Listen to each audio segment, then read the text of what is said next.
health tips ya pomide no kakra ebu ne toto sa na wotwe no adwada de ni ebenada ye wie ne wukue so ye hwe signs and symptoms eye sciatica endpoint homeopathic clinic na daroma na ombo ye chidom si enfamro we ne Dr. Penny Dr. Adubuaten so ne tie dwoma edi nkomo e mesrew wo sciatica ho nkomo no omo ye free prostate scanning mesrew memma no wanya ne kware ye from 35 no kura no also utimi ko check da chehne mesrew wura do saki no mi ade ede mu ginam mo me check invest bibia ye jaja o check ya ma free ya we om de so otua and then I say, what's the mechanic? So kidney and so young check and she say, kidney and function ya na we are one adorsum. Any infections are who will be a whole bar by endpointer. Show you we adopt the number no. To another phrase is 0244867068. Now when the doctor ebedi enkomo afa ho nene de ye hwe signs and symptoms eye sciatica dog na so yam wache me da se papa na otwi wo boa ye na ye wukuada ye hwe signs and symptoms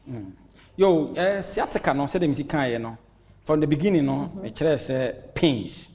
or nerves na fence sciatic nerve no radiate pains ya severe pains unbearable pains and ye be kan say wanya sciatica no enenti ye ka signs and symptoms dia na de di mu akotene pa be mo kire say wanya ade fence sciatica ni bi ne se e bia wonantu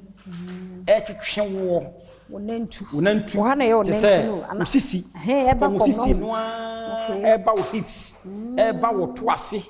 eba wo serase eba wonantu nyina e twetwe severe pains eno no e ade ba ko a e betima kyese wo bibia kan se sciatica ana obi wo kana bo se ne jane sisi mitutu no obi wo ka se de ya se kuro obu okra no a ntimi ma ne nyina ne nanso ntimi nyina nanso bebre no a no sciatica no the pains is so severe say wonante a ne sisi ni etutu no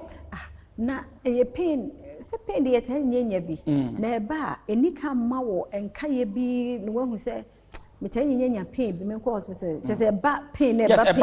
that's how it is enti wo mpe ho asem nka e bedru mebi no say more no na ahase afa de nyenya pain nkwa keke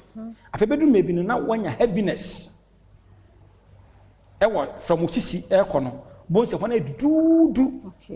that part no just obi okra no abo se won te sensation biem because the nerves say ya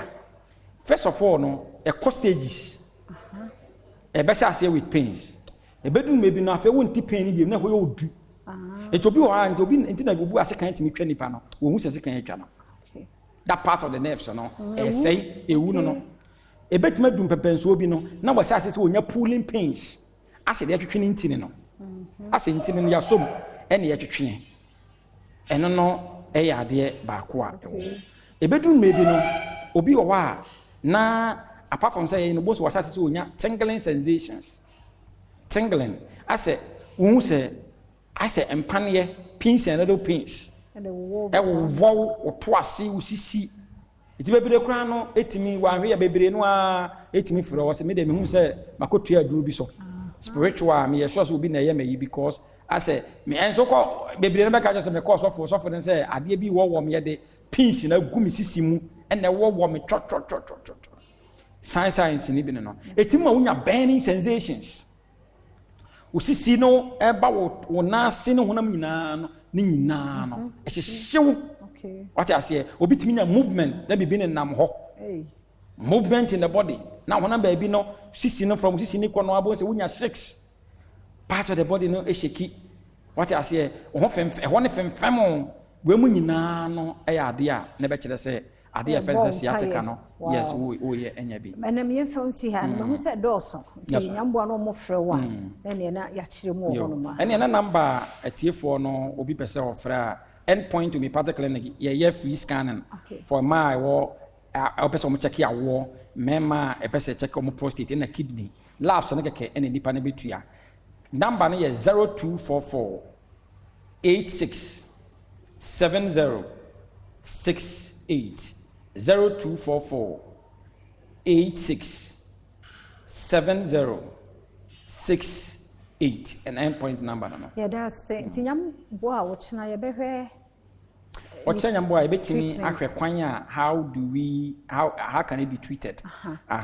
Kwan be na sa nerves no because bibiri no ayeka signs and symptoms no so wan kire kwan a nipa no be fa so be treat e obi wa na yade na tete no nti wo se ehwe kwan a yes me da say nti ye na so ye fancy ho chena nyame yadom aka ye ho nkomo no ye de na ye nto so ho medin de afia amankwa tamaklo